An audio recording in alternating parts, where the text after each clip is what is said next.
दोस्तों सोचने से और सोचते रहने से कुछ हासिल नहीं होता। ये तो पढ़ाई है। दोस्तों पढ़ाई को अगर आप सोचते हो कि आज नहीं कल कर लेंगे, आज नहीं कल कर लेंगे और कल कल करते करते आपका कल कभी नहीं आता है, वो कल के बदले वो वाला कल आज में आ जाता है और आप फिर उसमें फंस जाते हो और आप पछताते हो कि हम कुछ नहीं कर पाए समय रहते। तो दोस्तों इसलिए मैं कह रहा हूँ सोचना बंद करें और पढ़ना चालू करें, क्योंकि क्लास 9 में अगर आप हैं तो आप लोग को मालूम होगा कि 29 जनवरी से आप लोगों का एग्ज़ाम होने वाला है ना। और 30 जनवरी को भी एग्ज़ाम होगा। और दोस्तों इस 2 दिन में आपका तय होगा रिज़ल्ट कि आप क्या करके आए हो, बेहतर और बुरा। तो मैं बुरे रिजल्ट की उम्मीद नहीं करता, मैं बेहतर रिजल्ट की उम्मीद करता हूं आप लोगों से, क्योंकि हम आपके साथ हैं, लगातार हम आपके साथ बने हुए हैं। रेगुलरली हम मॉडल प्रैक्टिस सेट वीडियो आप लोग के बीच ला रहे हैं, जैसा कि आप लोग को मालूम होगा, है ना, सुबह में भी और शाम में भी। तो दोस्तों आज का जो वीडियो है ना, ये साइंस से है और मॉडल पेपर प्रैक्टिस सेट 2 आ गया। आप लोग पता है इससे पहले मैंने प्रैक्टिस सेट 1 कराया था कंप्लीट, ठीक है, जिसमें Hindi, English, science, social science and maths था, ठीक है। और इसी तरह से दोस्तों अभी हम आ गए हैं साइंस को लेकर के। कुछ बच्चों का संस्कृत का डिमांड है, संस्कृत का दोस्तों थोड़ा सा वक्त दें, उसको हम लोग कर लेंगे, है ना। उसके लिए भी मैं बंदोबस्त कर रहा हूँ। बाकी अभी समय रहते दोस्तों जो मेन आपका पेपर्स है उन पेपर्स पे आप कमांड कर लें, फोकस कर लें, अपना जो है दोस्तों अपना तैयारी कर लें। बाकी हम आपके साथ हैं, चिंता करने की बात नहीं है। टॉप 40 VVI ऑब्जेक्टिव क्वेश्चंस लेकर के आ गए दोस्तों आप लोग के बीच आज हम फिर से। आप लोग पता है कि अगर आप आज सेट 2 कंप्लीट कर रहे हैं ना, अगर आज आप सेट 2 में जुड़ गए हैं तो सेट 1 में हमने 40 क्वेश्चन कराया, ठीक है। सेट 2 में आज फिर 40 क्वेश्चन होगा, तो कुल मिला के कितना हो गया, 80 क्वेश्चन हो गया साइंस से। अब बताओ कि 80 क्वेश्चन आपको हम ऑब्जेक्टिव साइंस से पढ़ा दिए, क्या लगता है इससे बाहर क्वेश्चन रहेगा?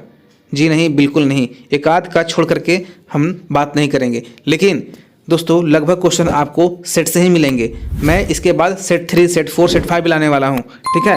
तो दोस्तों लगातार अभी वीडियोस आएगी, तो आप अगर चैनल पर नए हैं ना तो चैनल को सब्सक्राइब कर लीजिएगा और वीडियो को लाइक कर दीजिएगा और प्यारा सा कमेंट कीजिएगा कि आप झारखंड के किस डिस्ट्रिक्ट से हमें देख रहे हैं। और दोस्तों मैं नए बच्चों से ये कहूँगा कि आप अपने जानकारियों से चूको ना, इसलिए इसी वीडियो के मोर पर क्लिक करके आप है सो अपना व्हाट्सएप ग्रुप में जुड़ जाएं। और व्हाट्सएप ग्रुप में जुड़ने के लिए दोस्तों ज़्यादा कुछ नहीं करना है, मोर क्लिक करें और क्लास 9 का व्हाट्सएप ग्रुप का एक लिंक होगा, लिंक पे क्लिक करेंगे आप ऑटोमेटिकली जुड़ जाएंगे। अगर दिक्कत आ रही है तो आप हमें इस नंबर पर मैसेज कर सकते हैं, मैं आपको उसके व्हाट्सएप ग्रुप पर मतलब आपके व्हाट्सएप ग्रुप में मैं जोड़ दूँगा। नंबर है 6200230424, ये हमारा कॉन्टैक्ट नंबर है। आप इस पे मैसेज कर सकते हैं, आपको मैं व्हाट्सएप में जोड़ दूंगा, आपके ग्रुप में जोड़ दूंगा, क्लास 9 के ग्रुप में।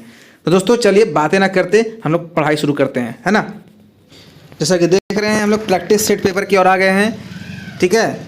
आप जान रहे हैं कि मॉडल प्रश्न पत्र सेट 2 चल रहा है हमारा का, और क्लास 9 का दोस्तों पेपर है, विषय विज्ञान है और करीबन समय 1.5 घंटे का है। और दोस्तों पूर्णांक बोले तो फुल मार्क्स 40 है, आप लोग को ये मालूम ही है, पता ही है। दोस्तों सभी प्रश्न बनाना अनिवार्य है और कुल 40 प्रश्न आपके होंगे, 40 प्रश्न होंगे और प्रत्येक प्रश्न के लिए 1 अंक आपको दिया जाएगा, ठीक है। प्रत्येक प्रश्न के 4 विकल्प होंगे, ठीक है। आपको मालूम है कि ऐसे रहेगा ABCD, आपको किन्हीं एक को कलर करना है, ठीक है। ये हो गया। उसके बाद सही विकल्प का चयन कीजिए, गलत करने पर आपको कोई नंबर नहीं काटे जाएंगे, इसके लिए चिंता ना करें, ठीक है। तो आइए अब हम लोग देखते हैं क्वेश्चन क्या है।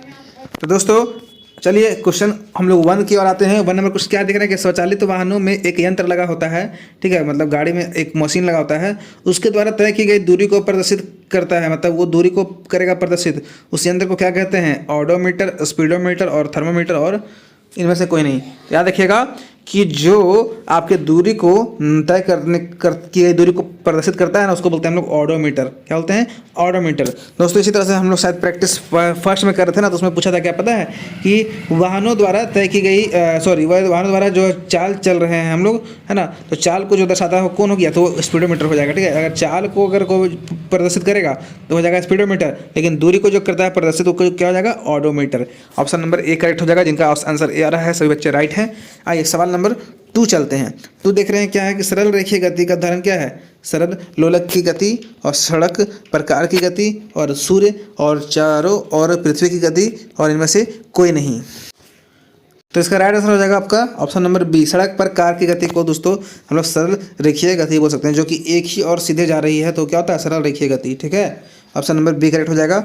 आइए सवाल नंबर देखते हैं 3 क्या है कि इकाई समय में निश्चित दिशा में तय की गई दूरी क्या कहलाती है, चाल, वेग, विस्थापन और त्वरण।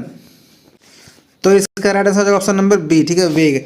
याद रखिएगा, इकाई समय में निश्चित दिशा में तय की गई दूरी को वेग बोलते हैं। ठीक है, सवाल नंबर चलते हैं 4। क्या देख रहे हैं कि एक समान गति के अवस्था में त्वरण होता है शून्य, धनात्मक, ऋणात्मक और इनमें से कोई नहीं। तो इसका राइट आंसर हो जाएगा ऑप्शन नंबर ए। ठीक है, शून्य। एक समान गति की अवस्था में त्वरण हमेशा शून्य होता है, आप लोग याद कर लेंगे। सवाल नंबर चलते हैं 5 दोस्तों। संवेग कैसी राशि है, सदिश, अदिश और सदिश एवं अदिश दोनों और इनमें से कोई नहीं। तो याद रखना है आप लोगों को कि संवेग क्या है दोस्तों, एक सदिश राशि है। ठीक है, आइए सवाल नंबर देखते हैं 6 क्या है।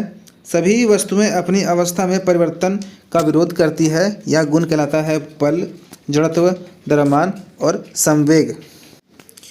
इसका राइट आंसर कर लेंगे आप लोग क्या, जड़त्व है ना। जड़त्व क्या करता है दोस्तों, सभी वस्तुएं है ना, मतलब हर एक वस्तु में पाया जाता है जो अपना अवस्था में परिवर्तन के साथ क्या विरोध करेगी। अगर मान लीजिए कि आप बस में जा रहे हैं, ठीक है, कहीं, ठीक है, और बस में आप बैठे हुए, तब बस में बैठे हुए तब विरामावस्था में है ना, विरामावस्था में है। और बस क्या है, बस है सो गति में है। अब गति किया हुआ बस अगर चल रहा है और आप बैठे हुए हैं तो आपको अगर बस ब्रेक मारता है अचानक से तो आप क्या है होते हैं कि थोड़ा आगे की ओर झुक जाते हैं, है ना, और बस वही वापस चलना शुरू करता है तो पीछे की ओर झुक जाते हैं। ऐसा क्यों हो रहा है, क्योंकि ये विरोध गति प्रदर्शन कर रहा है ना, मतलब परिवर्तन का विरोध कर रहा है। तो ये गुण जो है सो दोस्तों होता है जड़त्व होता है। क्या होता है तो बल सब, लेकिन ये जड़त्व हो जाएगा। ठीक है, जड़त्व में ही वस्तुएं अपनी अवस्था के परिवर्तन में विरोध करती है। ठीक है, समझ में आया। अगर आप बैठे हुए थे बस में तो आप ब्रेक मारने से क्या होंगे, आप आगे फेंका जाएंगे, तो आप क्या कर रहे हैं, विरोध कर रहे हैं अपनी स्थिति का। ठीक है, या फिर मान लीजिए कि अगर आप गाड़ी चलाना शुरू किया है तो आप क्या करेंगे, आप पीछे थोड़ा धक्का खाएंगे, है ना, थोड़ा पीछे आपको फेंकेगा। तो वो सब क्या है, सब क्या, गति का अपना अवस्था का विरोध करना, तो उसको बोलते हैं जड़त्व। ठीक है, सवाल नंबर चलते हैं 7।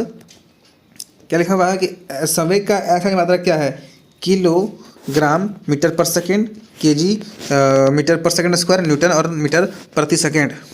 तो इसका आंसर हो जाएगा दोस्तों किलोग्राम मीटर पर सेकेंड, ऑप्शन नंबर 1। ठीक है, कभी कभी एग्जाम में ऐसा नहीं रहेगा संवेग कैसा मात्रा, कभी कभी ऐसा रहेगा। ठीक है, अब देखिएगा केजी रहेगा, इनटू मीटर रहेगा और आपका रहेगा यहाँ पे पर सेकेंड, ऐसा भी रहेगा। तो आपको कन्फ्यूज नहीं करना, ठीक है, 1 लगा हुआ रहेगा, ऐसा रहेगा। ठीक है, चलिए सवाल नंबर चलते हैं 8। क्या है यदि 2 वस्तुएं ए और बी के द्रव्यमान क्रमशः कितना है, ए का 6 है ना, और बी का कितना है 34 है, तो इसमें से जड़त्व किसका होगा दोस्तों। ये क्वेश्चन रिपीटेड है, वेरी वेरी इंपॉर्टेंट है, याद रखिए, आता है। ठीक है, ए और बी, ए का जड़त्व बी से अधिक, ए का जड़त्व बी से अधिक नहीं, जिसका वजन अधिक रहेगा वही ज़्यादा जड़त्व को अनुभव करेगा। ठीक है, तो ये नहीं हो जाएगा, ऑप्शन नंबर ए गलती हो गया। बी का जड़त्व ए से अधिक, बी का जड़त्व ए से अधिक, बात तो सही है दोनों। तो क्या होगा इसमें, बी का जड़त्व ए से अधिक, यानी कि बी ज़्यादा है ना, है बी का वजन ज़्यादा ना है, द्रव्यमान ज़्यादा है, इसीलिए इसमें ज़्यादा जड़त्व लगेगा। याद रखिएगा, जितना ज़्यादा रहेगा आपका वजन उतना ज़्यादा जड़त्व लगेगा। ठीक है, ऑप्शन नंबर बी करेक्ट हो जाएगा। चलिए सवाल में चलते हैं 9। न्यूटन का कौन सा गति नियम ही गति का व्यावसायिक नियम है, प्रथम गति का नियम, तृतीय गति का नियम, द्वितीय गति का नियम, इनमें से कोई नहीं। तो इसका राइट आंसर हो जाएगा ऑप्शन नंबर बी। क्या है, द्वितीय गति का नियम। ठीक है, याद रखिएगा। सवाल में चलते हैं दोस्तों 10। क्या है, पृथ्वी के गुरुत्वाकर्षण यानी कि गुरुत्वीय त्वरण जी का मात्रक क्या है, मीटर प्रति सेकंड, मीटर प्रति सेकंड स्क्वायर और न्यूटन और केजी मीटर प्रति सेकंड।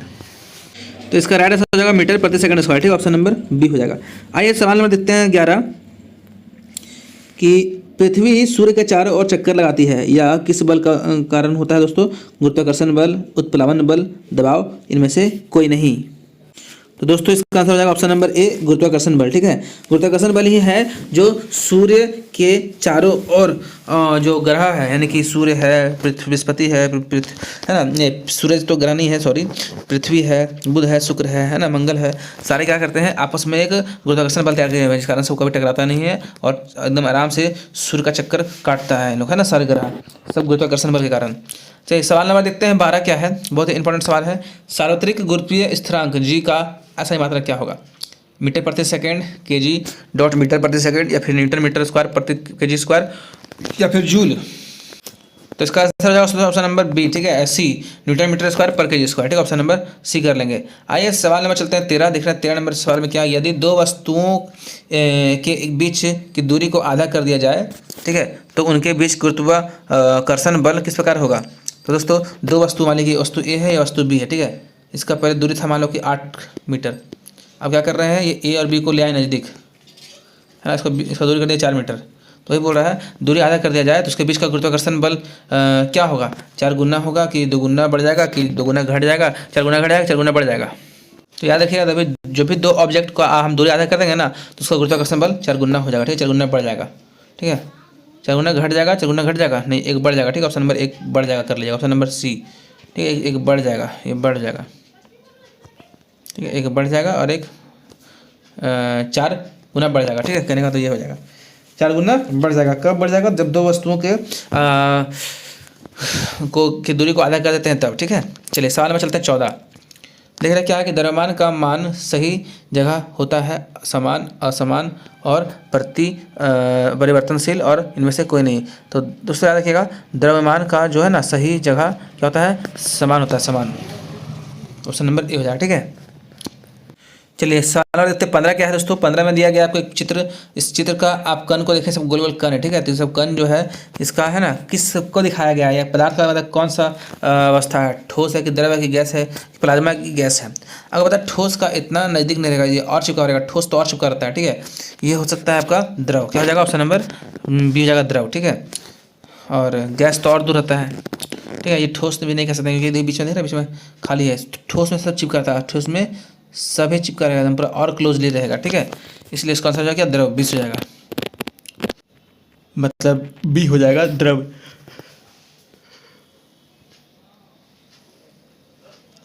सवाल नंबर देखते हैं 16 क्या है, अगरबत्ती की सुगंध आपको दूर से ही मिलती है, इसमें जो यानी कि इससे पदार्थ के कण के किस गुण का पता चलता है कि पदार्थ के कण बहुत ही गतिशील होते हैं। आपको यही ऑप्शन ढूंढना है ना, वो निरंतर गति करते रहते हैं। तो पदार्थ के कण बहुत छोटे होते हैं, ये तो बात सही है, पदार्थ के कणों के बीच रिक्त स्थान पाया जाता है, ये भी सही है, पदार्थ के कण एक दूसरे को आकर्षित करते हैं, ये भी सही है, पदार्थ के कण निरंतर गतिशील होते हैं। दोस्तों यहाँ पे जो है ना, यहाँ पे बात बताएं तो गतिशीलता के कारण ही हमारे नाक तक जो है सो दोस्तों स्मेल वगैरह है ना, अच्छा हो चाहे बुरा हो वो पहुँच जाता है, ठीक है, यानी कि पदार्थ के कण क्या होते हैं, गतिशील होते हैं। पदार्थ के कण में ये सब चीज़ें होती है, ठीक है, लेकिन गतिशीलता के कारण दोस्तों ये है सो हमारे नाक तक पहुँच जाती है ना। आइए सवाल नंबर देखते हैं 17 क्या है, निम्नलिखित में किस पदार्थ, हाँ, निम्नलिखित में किस पदार्थ में विसरण की गति तेज होगी, जल में, ऑक्सीजन में, लोहा में और तेल में। इसका प्रॉपर आंसर हो जाएगा ऑप्शन नंबर बी, ठीक है, ऑप्शन नंबर बी यानी कि ऑक्सीजन यानी गैस, ठीक है, यानी कि दोस्तों वो गैस ही है जिसका विसरण सबसे तेजी से होगा, ठीक है, यानी कि ऑक्सीजन। आइए सवाल में चलते हैं 18 देख रहे हैं क्या है कि वायुमंडलीय दाब पर 1 kg ठोस को उसके गलांकन पर द्रव में बदलने के लिए जितने उसमें ऊर्जा की आवश्यकता होगी, है ना, होती है, उससे कहते हैं क्या, क्वथनांक, दूसरा गलनांक, तीसरा संलग्न की गुप्त ऊष्मा और डी है वाष्पन की गुप्त ऊष्मा।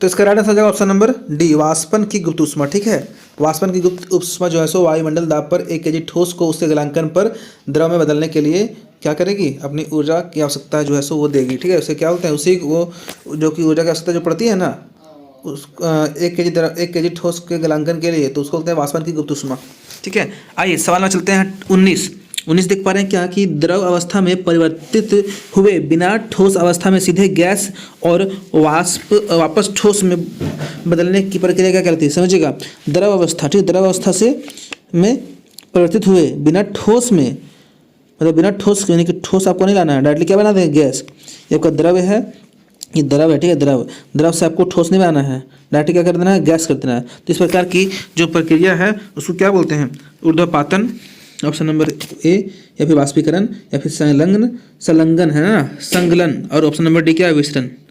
एक बार फिर से पढ़ते हैं क्या था क्वेश्चन कि द्रव अवस्था में परिवर्तित हुए बिना ठोस अवस्था से सीधे गैस अवस्था में, यानी कि पहले तो कोई चीज़ ठोस होता है, ठीक है, फिर द्रव होता है, फिर गैस होता है ना, तो ठोस से द्रव ना ही बन करके डायरेक्टली गैस बनेगा, ये चीज़ कह रहा था, ठीक है, तो ठोस से डायरेक्ट क्या करना है, गैस बना देना है, द्रव नहीं बनेगा, ये द्रव नहीं बनेगा, ठीक है। या फिर डायरेक्टली गैस से फिर ठोस बना देना है, द्रव नहीं बनेगा। इस प्रक्रिया को क्या बोलते हैं दोस्तों? तो ऊर्ध्वपातन है, वाष्पीकरण है, संगलन है और विचलन है। याद रखिएगा ऑप्शन नंबर ए हो जाएगा ऊर्ध्वपातन, ठीक है। इसका बहुत बेस्ट एग्जाम्पल है कपूर, है ना। चलिए सवाल नंबर चलते हैं हम लोग अब 20। क्वथनांक से कम ताप पर द्रव के वाष्प में परिवर्तित होने की प्रक्रिया क्या कहलाती है? तो ऊर्ध्वपातन, वाष्पीकरण, संलग्न और विकलन। बहुत ही इजी सा सवाल है। देख रहे क्या है कि क्वथनांक से कम ताप पर, है ना, द्रव से क्या करेगा दोस्तों? द्रव के वाष्प में, द्रव जो है वाष्प में परिवर्तित होने लगेगा, उसको क्या बोलते हैं? वाष्पीकरण। सिंपल सा बात, ठीक है। तो ऊर्ध्वपातन नहीं होगा और संगलन भी नहीं होगा और गलन भी नहीं होगा। वाष्पीकरण मतलब द्रव से डायरेक्टली भाप बनेगा तो उसको वाष्पीकरण बोलते हैं। चलिए सवाल नंबर चलते हैं 21। 0 डिग्री सेल्सियस से बराबर जो होता है कितना केल्विन? तो 100 केल्विन और 273 केल्विन और 300 केल्विन और 0 केल्विन। तो याद रखिए दोस्तों 0 डिग्री सेल्सियस का मतलब होता है केल्विन में 273 केल्विन, ठीक है। आइए सवाल नंबर 21 हो गया है, चलते हैं अब 22 की ओर। डाल्टन के परमाणु सिद्धांत का निम्नलिखित में से कौन बिंदु द्रव्यमान संरक्षण के नियम की व्याख्या करता है? ऑप्शन नंबर पढ़ते हैं ए, सभी द्रव परमाणुओं से निर्मित होते हैं। ऑप्शन नंबर बी पढ़ते हैं दिए गए तत्व के सभी परमाणुओं का द्रव्यमान एवं रासायनिक गुण धर्म समान होते हैं। या फिर सी ऑप्शन, परमाणु अविभाज्य सूक्ष्मतम कणों सूक्ष्मतम होते हैं जो रासायनिक अभिक्रिया में ना तो निर्गत होते हैं और ना ही उनका विनाश होता है। और किसी भी यौगिक में परमाणु की सापेक्ष संख्या एवं प्रकार निश्चित होती है। तो दोस्तों याद रखिएगा कि डाल्टन बाबा का कहना था, क्या पता है कि परमाणु अविभाज्य सूक्ष्मतम कण होता है ना, यानी कि परमाणु अविभाज्य सूक्ष्मतम होता है ना, जो रासायनिक अभिक्रिया में ना तो निर्मित होता है ना ही उसका विनाश होता है ना। साफ सुथरा बातें बोले तो ना ही तो उसको निर्माण कर सकते हैं ना ही उसको विनाश कर सकते हैं। यही चीज़ जो है सो डाल्टन बाबा जी ने कहा था, ठीक है। ऑप्शन नंबर सी हो जाएगा। आइए सवाल में चलते हैं 23। थोड़ा सा आप लोग जल्दी करेंगे, वीडियो का लेंथ लंबा हो रहा है ना, इसलिए। आइए, ऑक्सीजन का परमाणु द्रव्यमान दोस्तों 16 यूनिट है। तो इसका अर्थ क्या है कि ऑक्सीजन के परमाणु का द्रव्यमान 16 ग्राम है, कि ऑक्सीजन का एक परमाणु कार्बन 12 है और परमाणु के द्रव्यमान 1/12वें भाग का है, यानी कि 16 भाग और 16 गुना भारी है। और ऑक्सीजन के परमाणु का द्रव्यमान कार्बन के परमाणु द्रव्यमान से 16 अधिक है, या फिर ऑक्सीजन का परमाणु द्रव्यमान कार्बन के परमाणु द्रव्यमान का गुना है कितना? 16। तो दोस्तों मैं बता दूं आपको, जब भी आपको यू दिखेगा ना, यू, तो यू मतलब होता है ग्राम, ठीक है। ऑक्सीजन का परमाणु द्रव्यमान 16 ग्राम है, इसका मतलब यानी कि 16 यूनिट इज इक्वल टू 16 जी मतलब ग्राम, ठीक है। याद रखिएगा, यानी कि ऑक्सीजन का परमाणु द्रव्यमान 16 यूनिट है, इसका मतलब 16 ग्राम है। सिंपल सा बात, आगे आपको करने की जरूरत नहीं है। आइए सवाल नंबर 24 चलते हैं जल्दी जल्दी। किसी भी यौगिक का सूक्ष्मतम कण जो स्वतंत्र रूप में रह सकता है तथा उस यौगिक के सभी गुण को प्रदर्शित करता है, वो कहलाता है क्या? परमाणु, अणु और आयन और संयुक्ता। आप लोगों को मैंने लाइव क्लास में पढ़ाया था, आप लोग को क्या पढ़ाया था पता है? कि परमाणु और अणु में अंतर, ठीक है। आप लोग याद होगा तो इसमें से बताइएगा। यहाँ पे स्वतंत्र वर्ड बोला, देख रहे हैं स्वतंत्र वर्ड, तो स्वतंत्र वर्ड बोला है तो स्वतंत्र कौन होता है? परमाणु, अणु, आयन और संयोजकता। बताएंगे स्वतंत्र रूप से रहता है इसका कण, वो कौन है? परमाणु की अणु। तो दोस्तों आप लोग को याद आ गया होगा कि जो है ना उसको हम लोग बोलते हैं अणु, ठीक है। अणु ही जो है सो स्वतंत्र रूप से पाया जाता है अणु का कण, ठीक है। ऑप्शन नंबर बी करेक्ट हो जाएगा। चलिए सवाल में चलते हैं 25 जल्दी जल्दी। निम्नलिखित में से कौन सा यौगिक है क्या है चतुर परमाणुक है? CaCO3 और NH3 और H2O और NaCl। तो दोस्तों इसमें एक चीज़ गड़बड़ है, पता है क्या है? यहाँ पे NH4 होना चाहिए, NH4, तभी तो N आपका यहाँ पे आएगा और H4 एक यहाँ लगेगा, एक यहाँ लगेगा, एक यहाँ लगेगा और एक यहाँ लगेगा, तब जा करके NH4 जो है ना क्या करेगा? चतुर परमाणुक रूप से मतलब जो है सो संतुष्ट होगा, है ना, चतुर परमाणुक होगा। तो ये 3 नहीं है, इसको आप 4 कर लें, ठीक है। तो इसलिए इसका ऑप्शन क्या हो जाएगा? ऑप्शन नंबर बी हो जाएगा, ठीक है। आइए सवाल नंबर देखते हैं 26 क्या है? 36 ग्राम जल के मोल में बदले, है ना, जल को मोल में बदलें। 36 ग्राम जल को मोल में बदले, तो आपको मोल में बदलने की संख्या हम सिखाए थे, क्या होता है मोल में बदलने का फॉर्मूला क्या है? तो पता है मोलों यहाँ पे क्या था दिया गया? द्रव्यमान। यहाँ पे पता है ना आप लोगों को फॉर्मूला क्या सिखाया था आप लोगों को लाइव क्लास में? हमने लाइव में पढ़ाया था आपको, द्रव्यमान बट्टा यहाँ पे क्या हो जाएगा? मोलर द्रव्यमान जो आपका दिया है, मोलर द्रव्यमान, है ना। भागा मारते हैं, सिंपल सा बात। देखिए आपका द्रव्यमान दे रखा कितना? 36 ग्राम। और मोलर द्रव्यमान कितना होता है आपका? जल का H2O का, जल का H2O, है ना। तो आपको पता है हाइड्रोजन का हो जाएगा 2 गुना 1, 2 निकलेगा, और ऑक्सीजन का कितना निकलेगा? 16, यानी कि 18 यूनिट है ना, 16 2 18 यूनिट। आप लोग मैंने लाइव क्लास में पढ़ाया भी था 18 यूनिट। तो 18 से काटेंगे 36 कितना में 2 बार में, यानी कि 2 यूनिट जहाँ होगा यानी कि 2 मोल, 2 मोल जहाँ होगा वही आंसर हो जाएगा। कहाँ आ गया? ऑप्शन नंबर 2 आ गया है ना, मतलब ए आ गया जिसमें 2 मोल लिखा हुआ है। मैं फिर से बता दूँ कि मोल निकालने का फॉर्मूला क्या है दोस्तों? द्रव्यमान बट्टा मोलर संख्या, बस यही है आपका। देखिए मोलर संख्या, तो द्रव्यमान आप लोग को दिया रहेगा 36 ग्राम, लिख दिए, बट्टा मोलर संख्या निकालना पड़ता है। यानी कि आपको याद रखना पड़ेगा जल को हम लोग बोलते हैं H2O, यानी कि हाइड्रोजन का इसमें 2 अणु है, 1 गुना 2 बराबर 2 निकल गया हाइड्रोजन का 2, और फिर प्लस है ना ऑक्सीजन का कितना होता है? ऑक्सीजन का होता है 16 यूनिट, 16 और 2 18 हो गया ना, भागा मार देंगे 2 से, आएगा 36, यानी कि 2 मोल ऑप्शन हो जाएगा, ऑप्शन नंबर ए। चलिए समझ में, जिनको समझ में नहीं आया कमेंट करेंगे, मैं प्रॉपर इसके लिए वीडियो ला रहा हूँ, ठीक है। चलिए सवाल नंबर देखते हैं पाँचवा नहीं है भैया, क्या 27। इसका आंसर क्या है कि 5 मोल नाइट्रोजन गैस का द्रव्यमान क्या होगा? देखिए 5 मोल नाइट्रोजन गैस का द्रव्यमान बोल रखा है, ठीक है। तो अभी हम आपको बताते हैं कि देखिए मोल निकालने का फॉर्मूला क्या है भैया?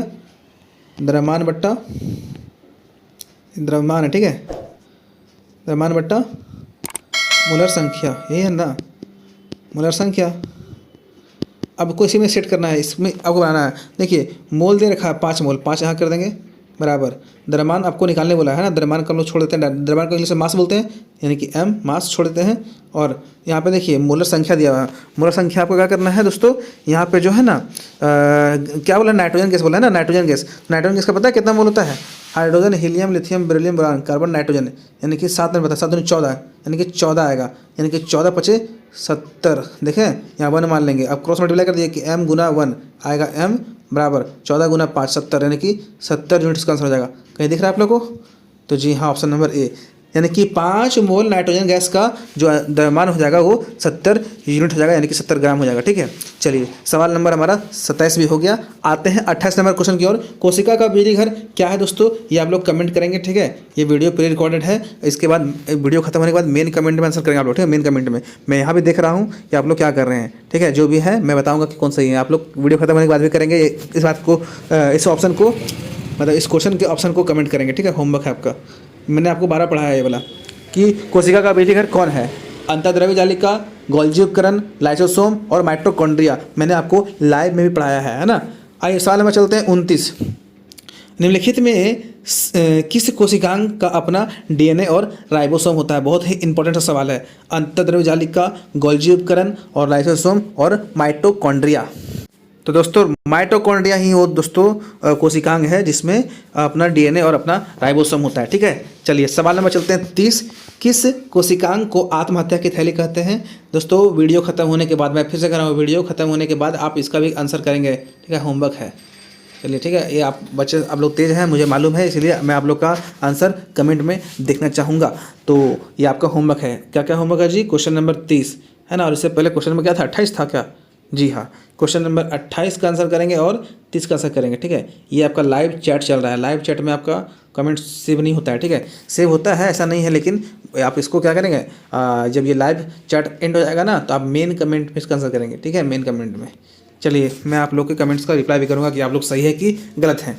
चलिए दोस्तों आगे बढ़ते हैं। सवाल नंबर हमारा जो है सो 30 में आते हैं। 30 में 30 तो हो गया ना, सॉरी, आते हैं। हमने दिया था होमवर्क आपको 28 और 30 दिया था ना, हाँ ठीक। आते हैं 31 में। सवाल नंबर 31 देख रहे हैं कि प्रोकैरियोटिक कोशिका का उदाहरण क्या है? अमीबा, बैक्टीरिया और कवक और मनुष्य। तो यहाँ पे आपका हो जाएगा प्रोकैरियोटिक बैक्टीरिया जाएगा, ठीक है, ऑप्शन नंबर बी। चलिए सवाल नंबर देखते हैं 32 क्या है कि झिल्ली जीवांत 1 मिनट, झिल्ली जीवांत जनन की प्रक्रिया कहाँ होती है? अंतःद्रव्य जालिका में, और गोल्जी उपकरण, लाइसोसोम और माइटोकॉन्ड्रिया। तो इसका राइट आंसर हो जाएगा माइटोकॉन्ड्रिया, ठीक है। माइटोकॉन्ड्रिया ही झिल्ली जीवांत जनन प्रक्रिया, मतलब माइटोकॉन्ड्रिया में ही झिल्ली जीवांत प्रक्रिया जो जनन प्रक्रिया है होती है, ठीक है। झिल्ली जीवांत प्रक्रिया के जनन को क्या कहते हैं, मतलब कहाँ होती है? तो माइटोकॉन्ड्रिया में, ठीक है। आइए सवाल नंबर चलते हैं 33। अर्धसूत्री विभाजन में संतति कोशिकाओं की संख्या कितनी होती है? तो इसका राइट आंसर हो जाएगा दोस्तों, ऑप्शन क्या है? 1 2 3 4, तो ऑप्शन हो जाएगा 4, ठीक है। अर्धसूत्री विभाजन में संतति कोशिकाओं की संख्या क्या होती है दोस्तों? 4 होती है, ठीक है। सवाल नंबर हम लोग आते हैं 34 में। देख रहे हैं क्या कि एक जीव के गुणसूत्रों की संख्या 18 है, उस जीव के अंडे में गुणसूत्रों की संख्या कितनी होगी? 18, 9 और 36 और 27। तो दोस्तों आप लोगों को मालूम होगा कि कायिक कोशिका, जीवों में कायिक कोशिका, ध्यान देगा, जीवों में कायिक कोशिका जो होती है ना वो क्या होती है? द्विगुणित, यानी कि 2n होती है, ठीक है। और आपको पता है कि यहाँ पे दे रखा है इसमें कुछ करीब संख्या, गुणसूत्रों की संख्या कितना दिया? 18 दिया, तो 18 बराबर 2n, ठीक है। और n मतलब दोस्तों यहाँ पे अंडों की संख्या निकालेंगे, ठीक है, यानी कि सॉरी अंडे में गुणसूत्रों की संख्या निकालेंगे तो क्या हो जाएगा? 2 9 18, यानी कि n इज इक्वल टू कितना गया दोस्तों? 9 आ गया, यानी कि यहाँ पे निकल गया संख्या है ना, नंबर ऑफ क्रोमोजोम, है ना, यानी कि कितना हो गया? 9। कहीं दिख रहा है ऑप्शन नंबर बी? तो जी हाँ, ऑप्शन नंबर बी राइट है, 9, ठीक है। ए 18 और सी 36 और डी 27 रॉन्ग हो जाएगा, ठीक है। आइए सवाल में चलते हैं। 35 देख रहे हैं क्या कि पौधों में जल एवं खनिज लवण का संवहन कौन करता है? दोस्तों मैंने केयर पढ़ाया आपको कि जल और खनिज, जल मतलब पानी, है ना, ये आपका पेड़ है, ये आपका क्या दोस्तों? ये आपका पेड़ है, ठीक है। और पेड़ का जड़ नीचे होता है तो मिट्टी में क्या पाता है? मिट्टी में पाता है खनिज, क्या पाता है? खनिज। और हम लोग इसमें जल भी पाता है, अंडरग्राउंड वाटर, है ना। तो जल को भी और खनिज को भी पेड़ क्या करता है? ऑब्जर्व करता है। तो उसको क्या बोलते हैं दोस्तों? वो करता है आपका जाइलम से ऑब्जर्व करता है, ठीक है, जाइलम से। वही बोलता है कि भोजन का संवहन किससे करता है? तो फ्लोएम से होता है। भोजन किससे होता है? तो फ्लोएम से होता है, ठीक है। याद रखिएगा, ऑप्शन नंबर ए हो जाएगा। आइए सवाल में चलते हैं। 36 देख पा रहे हैं। 36 में क्या है कि रक्त एक ऊतक है, ठीक है, जानते हैं रक्त एक कैसा ऊतक है? पेशीय, तंत्रिका, संयोजी और मांसपेशी। तो दोस्तों संयोजी ऊतक है, ठीक है, रक्त को संयोजी ऊतक कहते हैं, याद रखिएगा। बहुत ही इंपॉर्टेंट सवाल है, 12 पूछता है, ये VVI क्वेश्चन है, सारा क्वेश्चन VVI है, एक नहीं सारा क्वेश्चन VVI है। आइए, अस्थि एवं मांसपेशी को जोड़ने वाली संरचना जो होती है ना वो क्या होती है? लिगामेंट और टेंडन और तंत्रिका की मांसपेशी। तो इसका आंसर हो जाएगा क्या? टेंडन। टेंडन ही वो दोस्तों जो है सो रचना है जो मांसपेशी और अस्थि को जोड़े रखती है, यानी कि हड्डी के ऊपर को जो मांस जो लगा होता है ना, हमारा हड्डी पे मांस लगा होता है, वो टेंडन ही क्या करता है? इसको चिपका के रखता है, ठीक है। ये आपका हड्डी है और ये ऊपर वाला क्या है? मांस है। चलिए सवाल नंबर चलते हैं 38 दिख रहे हैं। 38 नंबर सवाल क्या है कि पेरेन्काइमा जिसमें क्लोरोफिल होती है ना, वो कहलाती है क्या? Aerenchyma, collenchyma, chlorenchyma and sclerenchyma. इसका राइट आंसर क्या दोस्तों पता है? कोलेन्काइमा, ठीक है। क्या हो जाएगा? कोलेन्काइमा। कोलेन्काइमा नहीं, क्लोरेन्काइमा, है ना, क्लोरेन्काइमा। क्लोरोफिल, क्लोरेन्काइमा, क्लोरो ढूंढिएगा, क्लोरेन, क्लोरो, है ना, क्लोरो और क्लोरेन। तो पेरेन्काइमा में जिसमें क्लोरोफिल पाई जाती है ना उसको क्लोरेन्काइमा कहते हैं, ठीक है। ऑप्शन नंबर सी हो जाएगा, बी नहीं सी। आइए सवाल में चलते हैं। 39 देख रहे हैं क्या? किस ऊतक के विभाजन से पौधे की लंबाई बढ़ती है? विभोजोतक, अस्थायी और पेरेन्काइमा एंड स्केलेन्काइमा। तो आप लोग पढ़े होंगे कि विभोजोतक ही वो भाग है दोस्तों जिससे पौधों की लंबाई खींची जाती है, बढ़ती है ना, मतलब बड़ा होता है पौधा। किससे? तो विभोजोतक से। यही एक कोशिका का क्या विभाजन है, नाम में भी है विभाजन से विभोजोतक, याद रखिएगा। ऑप्शन नंबर हमारा ए हो जाएगा। बाकी अस्थायी, पेरेन्काइमा और स्केलेन्काइमा नहीं होगा। हमारा आखिरी प्रश्न दोस्तों आपके स्क्रीन पे देख पा रहे हैं, जल्दी करेंगे। मुख गुहा की आंतरिक संरचना जो होती है, वो सतह जो होती है ना, वो ऊतक जो बनी होती है किसकी बनी होती है? मतलब हमारे मुंह का अंदर का जो चमड़ा है ना, मांस है, वो किस का बना होता है? एपिडर्मल का, एपितंत्रिका का, संयोजिका की, पेशीय का। तो याद रखिएगा हमारा मुख गुहा का मतलब मुंह के अंदर का जो मांस होता है ना वो एपिथेलियमल मतलब एपिथेलियमी ऊतक होता है, जिसको बोलते हैं एपिडर्मल भी बोलते हैं। क्या बोलते हैं? एपिडर्मल। दोस्तों टॉप 40 क्वेश्चन हम लोगों ने आज किया, ठीक है। और अभी फिर से लगातार वीडियो आएगी आपके एग्जाम तक, तो मैं लगातार डालूंगा। मैं एग्जाम तक आपका जो हौसला साथ दूंगा, है ना। बाकी दोस्तों एग्जाम आपका अच्छा जाएगा, ये मेरी गारंटी है, ठीक है। और बाकी दोस्तों आप सभी लोग मन से पढ़ें, आप लोग जो है सो अभी ध्यान दें, अभी इधर उधर की जो है सो बातों में और समय जो है सो व्यर्थ ना करें, है ना। अपने इधर उधर की चीज़ों में अपना पढ़ाई पर फोकस करें। अभी बाकी मस्ती तो करना है ही, एग्जाम दीजिए और अच्छा रिजल्ट आइए, फिर मस्ती करना ही है, पढ़ना भी है ना, दोनों काम होगा। बाकी दोस्तों सभी को दिल से थैंक्स, एंड जो लोग यहाँ पे हमें इतना सपोर्ट कर रहे हैं, और आप लोग के सपोर्ट से ही हमें लगातार मोटिवेशन मिलता है वीडियो बनाने का। बाकी आप ही लोग हमारे एनर्जी हैं, तो आप लोग अपने दोस्तों में कम से कम चैनल को शेयर कर दीजिएगा, ताकि इस चैनल का जो टारगेट है 20K कंप्लीट हो जाए, है ना। चैनल का टारगेट कितना है? 20K आप लोग कराओगे, है ना। बाकी हम आपके लिए अवेलेबल हैं ऑलवेज। चलो दोस्तों आप लोग अपना ख्याल रखना, आप लोग जो है सो पढ़ाई करें, और सभी को वेलकम ऑलवेज, सभी को सी यू, गुड नाइट, एंड जो लोग शाम में देख रहे हैं गुड इवनिंग, जो लोग सुबह देख रहे हैं गुड मॉर्निंग, है ना। बाकी मैं तो वीडियो रात में आ रहा था। चलिए दोस्तों थैंक यू सभी को जय हिंद, जय भारत, सभी को जोहार।